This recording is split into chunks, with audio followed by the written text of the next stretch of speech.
मंच पर विराजमान उत्तर प्रदेश सरकार के मुख्यमंत्री श्रीमान योगी आदित्यनाथ जी, केंद्रीय मंत्रिमंडल के मेरे सहयोगी महेंद्र नाथ पांडे जी, उप मुख्यमंत्री श्रीमान ब्रजेश पाठक जी, बनास डेयरी के चेयरमैन शंकर भाई चौधरी,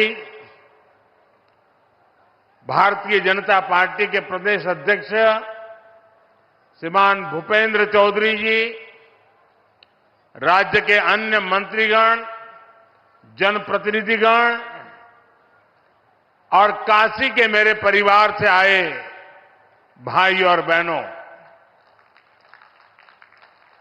काशी के धरती पर आज एक बार फिर आप लोगन के बीच आवे का मौका मिलल है। जब तक बनारस नहीं आई तब तक हमार मन नहीं मानेला।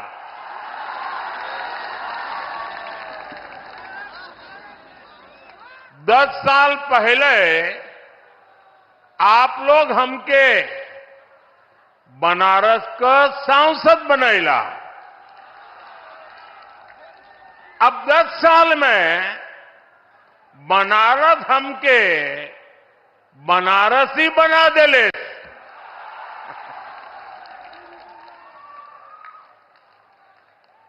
भाई और बहनों, आप सभी इतनी बड़ी संख्या में आए हैं, हमें आशीर्वाद दे रहे हैं। ये दृश्य हमें गदगद कर देता है।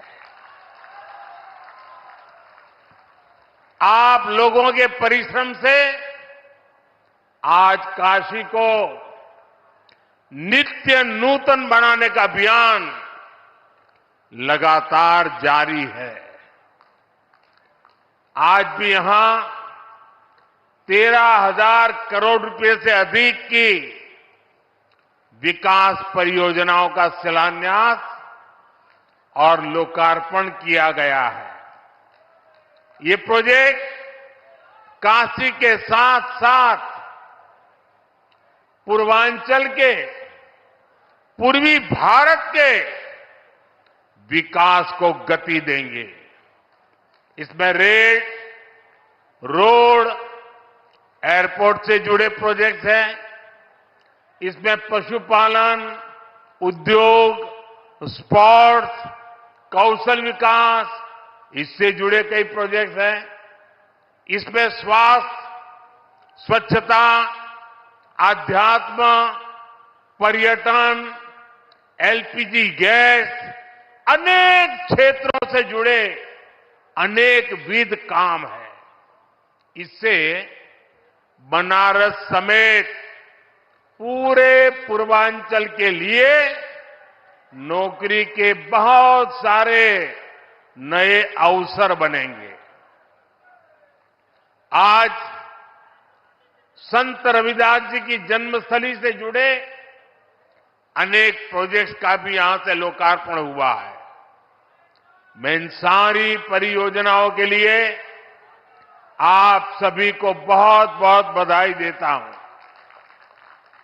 साथियों, काशी और पूर्वांचल में कुछ भी अच्छा होता है तो मुझे आनंद होना बहुत स्वाभाविक है। आज बड़ी संख्या में मेरे नौजवान साथी भी आए हैं। कल रात को मैं सड़क के रास्ते बाबतपुर से बीएलडब्ल्यू गेस्ट हाउस आया हूं। कुछ महीने पहले जब मैं बनारस आया था तो फुलवरिया फ्लाईओवर का लोकार्पण करके गया था। बनारस में ये फ्लाईओवर कितना बड़ा वरदान बना है, ये साफ दिखाई देता है। पहले अगर किसी को बीएलडब्ल्यू से बाबतपुर जाना होता था तो लगभग 2-3 घंटा पहले घर से निकल जाते थे।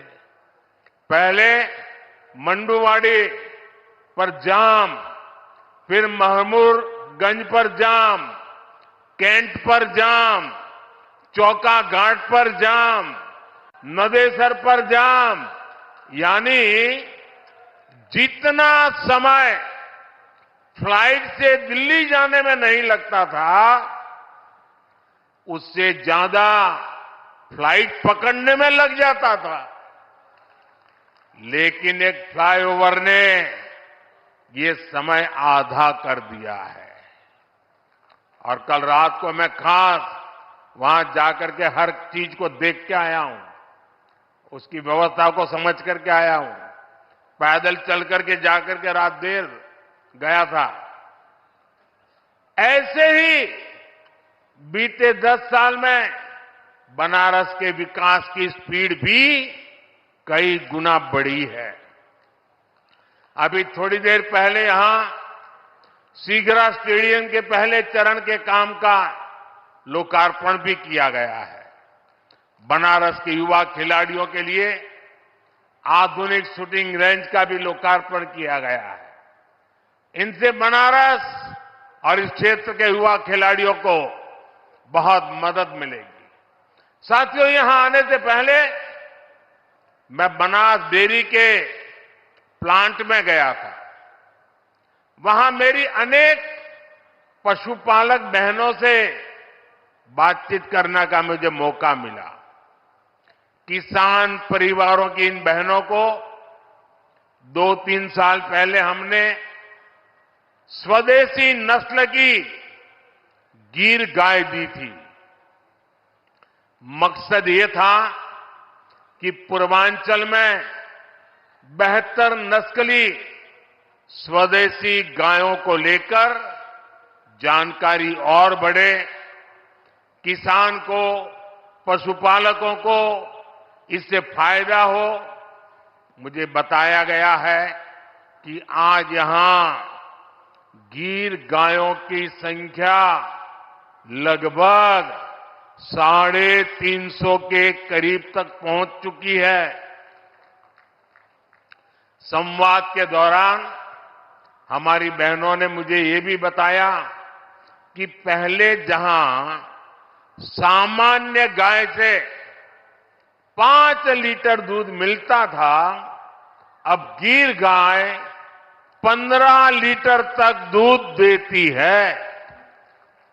मुझे ये भी बताया गया, एक परिवार में तो ऐसा संभाला है कि एक गाय तो 20 लीटर तक दूध देने लग गई है।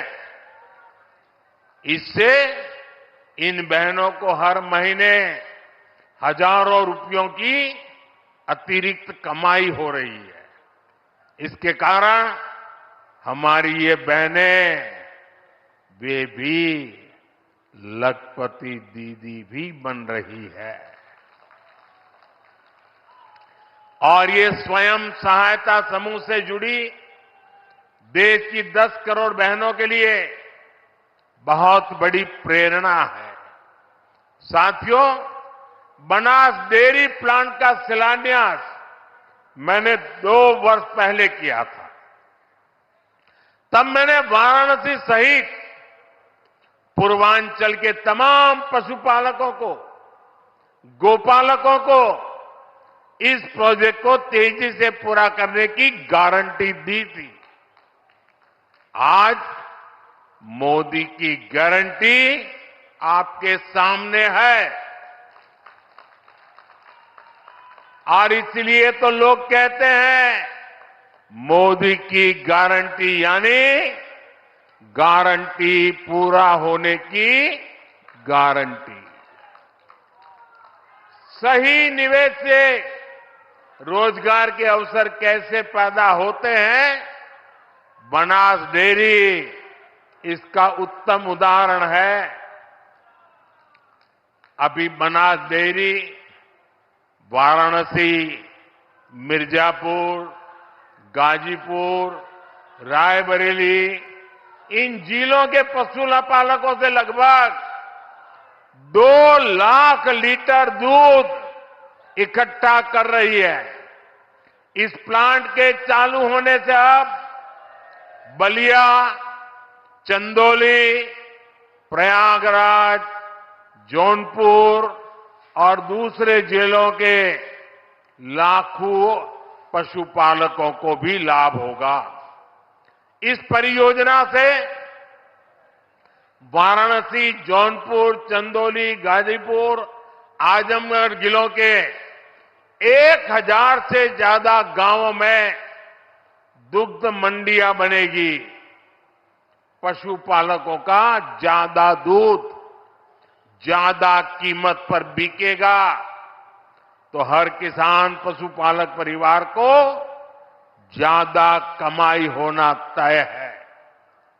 ये प्लांट किसानों, पशुपालकों को बेहतर पशुओं की नस्ल और बेहतर चारे को लेकर भी जागरूक करेगा, प्रशिक्षित करेगा। साथियों, इतना ही नहीं, ये बनास काशी संकुल रोजगार के भी हजारों नए अवसर बनाएगा, अलग अलग कामों में रोजगार बनाएगा। एक अनुमान है कि इस संकुल से पूरे इलाके में 3 लाख से ज्यादा किसानों की आय बढ़ेगी। यहां दूध के अलावा छाछ, दही, लस्सी, आइसक्रीम, पनीर और अनेक प्रकार की स्थानीय मिठाइयां बनेगी। इतना कुछ बनेगा तो इन्हें बेचने वालों को भी तो रोजगार मिलने वाला है। यह प्लांट बनारस की प्रसिद्ध मिठाइयों को देश के कोने कोने तक पहुंचाने में बहुत बड़ी भूमिका निभाएगा। दूध के ट्रांसपोर्टेशन से जुड़े कारोबार में भी अनेक लोगों को रोजगार मिलेगा। इससे पशु आहार से जुड़े दुकानदार, स्थानीय वितरकों का भी दायरा बढ़ेगा। इसमें भी अनेक रोजगार बनेंगे। साथियों, इन प्रयासों के बीच मेरा बनास डेयरी के कामकाज से जुड़े वरिष्ठ साथियों से भी एक आग्रह है। मैं चाहूंगा कि आप दूध का पैसा सीधे बहनों के अकाउंट में डिजिटल तरीके से भेजिए। किसी पुरुष के हाथ में पैसे मत देना। मेरा अनुभव है, इसके बहुत ही शानदार परिणाम आते हैं। पशुपालन तो एक ऐसा सेक्टर है जिसमें सबसे अधिक हमारी बहनें जुड़ी हैं। ये बहनों को आत्मनिर्भर बनाने का बहुत बड़ा माध्यम है। पशुपालन छोटे किसानों और भूमिहीन परिवारों का भी बहुत बड़ा सहारा है। इसलिए डबल इंजन सरकार पशुपालन और डेयरी सेक्टर को इतना बढ़ावा दे रही है। साथियों, हमारी सरकार अन्नदाता को ऊर्जादाता बनाने के साथ ही अब अन्नदाता को उर्वरक दाता बनाने पर भी काम कर रही है। उर्वरक दाता बने। हम पशुपालकों को दूध के अलावा गोबर से भी कमाई के अवसर दे रहे हैं। हमारे जो ये डेयरी प्लांट है, इनमें गोबर से बायो सीएनजी बने और इस प्रक्रिया में जो जैविक खाद है वो कम दाम पर किसानों को मिले, इस पर काम हो रहा है। इससे प्राकृतिक खेती को और बल मिलेगा।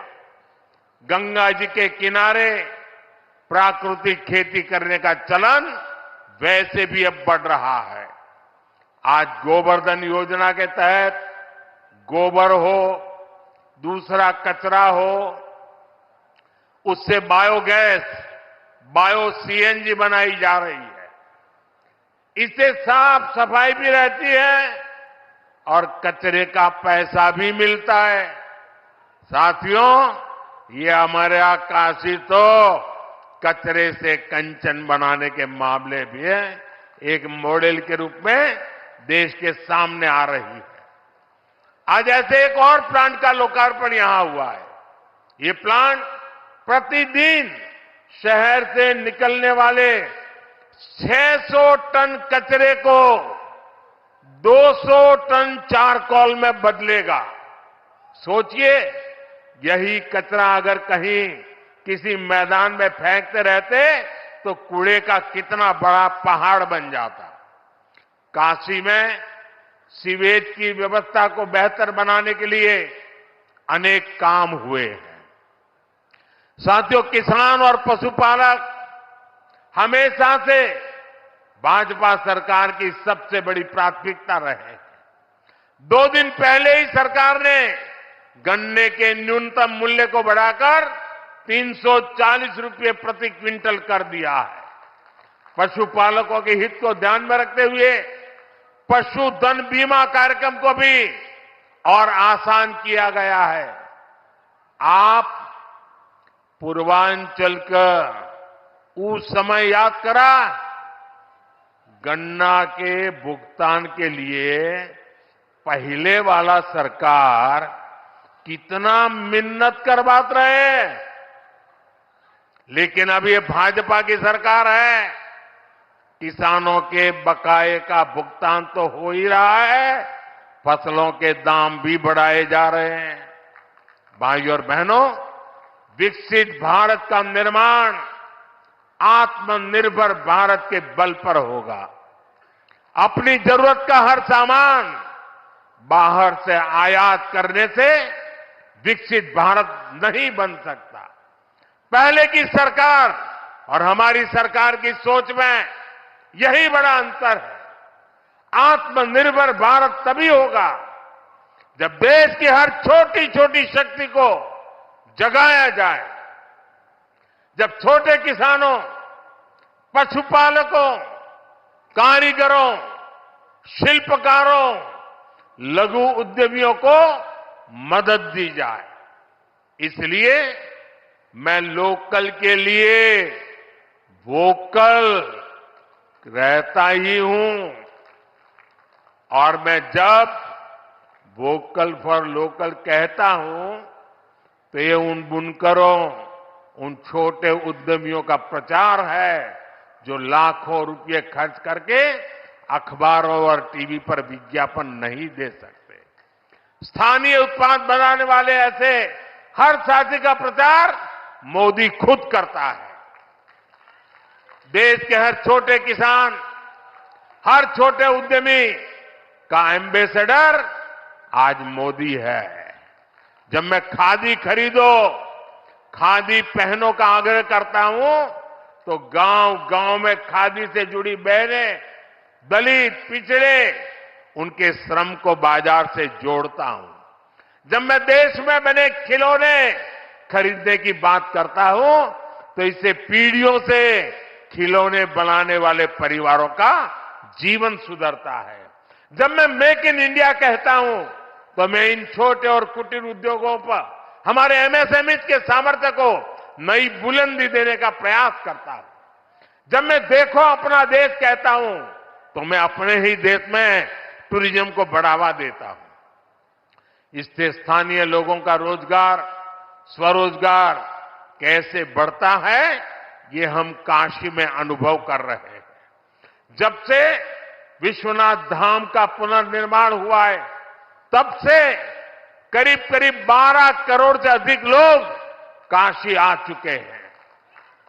इससे यहां के दुकानदार, ढाबे वाले, रेहड़ी ठेले वाले, रिक्शे वाले, फूल वाले, नाव वाले, सबका रोजगार बढ़ा है। आज तो एक और नई शुरुआत हुई है। आज काशी और अयोध्या के लिए छोटे छोटे इलेक्ट्रिक जहाज की योजना शुरू हुई है। इससे काशी और अयोध्या आने वाले श्रद्धालुओं का अनुभव और भी बेहतर होने वाला है। भाइयों और बहनों, दशक के परिवारवाद, भ्रष्टाचार और तुष्टीकरण ने यूपी को विकास में पीछे रखा। पहले की सरकारों ने यूपी को बीमारू राज्य बनाया, यहां के नौजवानों से उनका भविष्य छीना। लेकिन आज जब यूपी बदल रहा है, जब यूपी के नौजवान अपना नया भविष्य लिख रहे हैं, तब ये परिवारवादी क्या कर रहे हैं? मैं तो इनकी बातें सुनकर हैरान हूं। कांग्रेस के शाही परिवार के युवराज का कहना है, और चौंक जाएंगे आप, कांग्रेस के युवराज परिवार ने क्या कहा? वो कह रहे हैं, और काशी की धरती पर आके कह रहे हैं, काशी के नौजवान, यूपी के नौजवान नशेड़ी है। ये कैसी भाषा है भाई? मोदी को गाली देते देते तो इन्होंने 2 दशक बिता लिए, लेकिन अब ईश्वर रूपी जनता जनार्दन पर, यूपी के नौजवानों पर ही ये लोग अपनी फ्रस्ट्रेशन निकाल रहे हैं। जिनके अपने होश ठिकाने नहीं है, वो यूपी के मेरे काशी के बच्चों को नशेड़ी कह रहे हैं।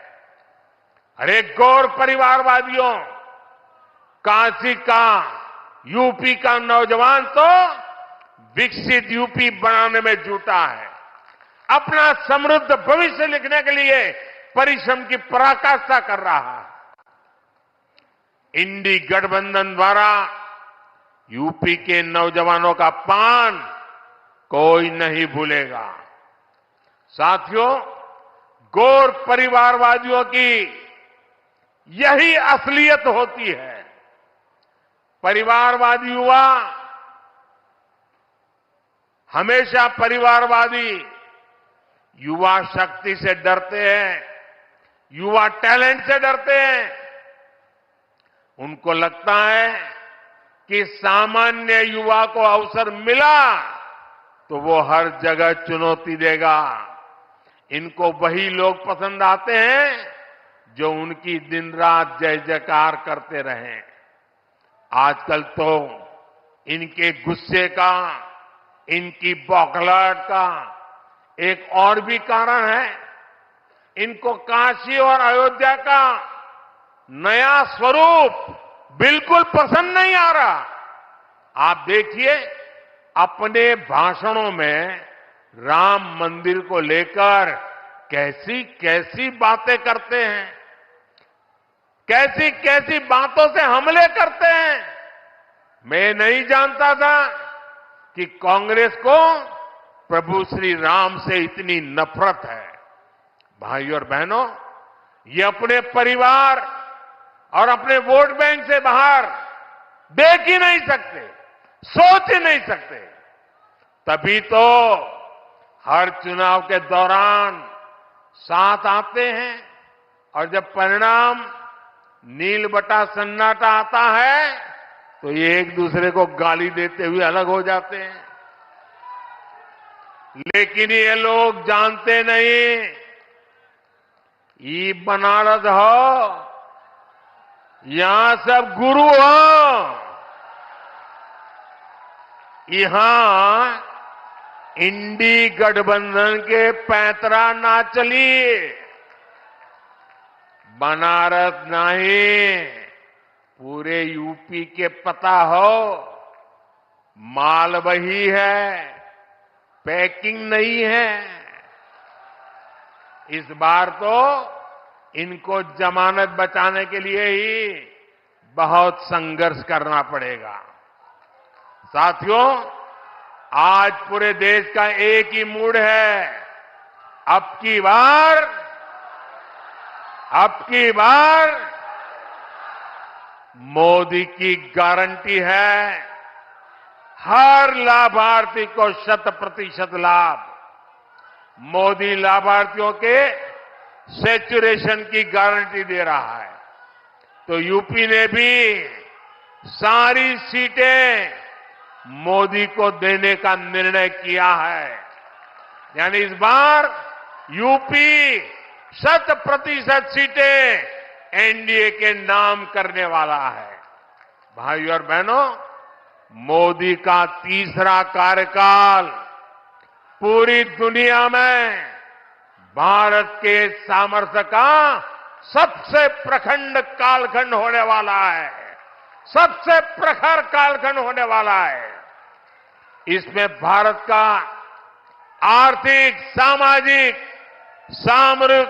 सांस्कृतिक हर क्षेत्र नई बुलंदी पर होगा। बीते 10 वर्षों में भारत 11वें नंबर से ऊपर उठकर 5वें नंबर की आर्थिक ताकत बना। आने वाले 5 वर्षों में भारत दुनिया की तीसरी सबसे बड़ी आर्थिक महाशक्ति बनेगा। बीते 10 वर्षों में आप देश में देख रहे हैं कि सब कुछ डिजिटल हो गया है। आज आप चारों तरफ 4 लेन, 6 लेन, 8 लेन की चौड़ी चौड़ी सड़कें देख रहे हैं। रेलवे स्टेशनों को आधुनिक होते देख रहे हैं। वंदे भारत, अमृत भारत, नमो भारत ऐसी तेज और आधुनिक ट्रेनें चलती देख रहे हैं। और यही तो नया भारत है। आने वाले 5 वर्षों में ऐसे विकास कार्यों में और तेजी होने वाली है। देश का कायाकल्प होने वाला है। मोदी ने तो गारंटी दी है कि जिस पूर्वी भारत को विकास से वंचित रखा गया, उसको विकसित भारत का ग्रोथ इंजन बनाऊंगा। वाराणसी से औरंगाबाद के 6 लेन हाईवे का पहला फेज पूरा हुआ है। आने वाले 5 वर्ष में यह पूरा होगा तो यूपी और बिहार को बहुत फायदा होगा। वाराणसी, रांची, कोलकाता एक्सप्रेसवे, इससे बिहार, झारखंड और पश्चिम बंगाल की दूरी और सिमटने वाली है। भविष्य में बनारस से कोलकाता के सफर का समय करीब करीब आधा होने जा रहा है। साथियों, आने वाले 5 वर्षों में यूपी के काशी के विकास में भी नए आयाम जुड़ेंगे। तब काशी रोपवे जैसे आधुनिक यातायात में सफर करेगी। एयरपोर्ट की क्षमता कई गुना अधिक होगी। काशी यूपी नहीं, देश की भी एक महत्वपूर्ण खेल नगरी बनेगी। आने वाले 5 वर्षों में मेरी काशी मेड इन इंडिया, आत्मनिर्भर भारत के अभियान को और गति देगी। आने वाले 5 वर्षों में निवेश और नौकरी, कौशल और रोजगार इसका हब के रूप में काशी की भूमिका और सशक्त होगी। आने वाले 5 वर्षों में काशी का national institute of fashion technology परिसर तैयार हो जाएगा।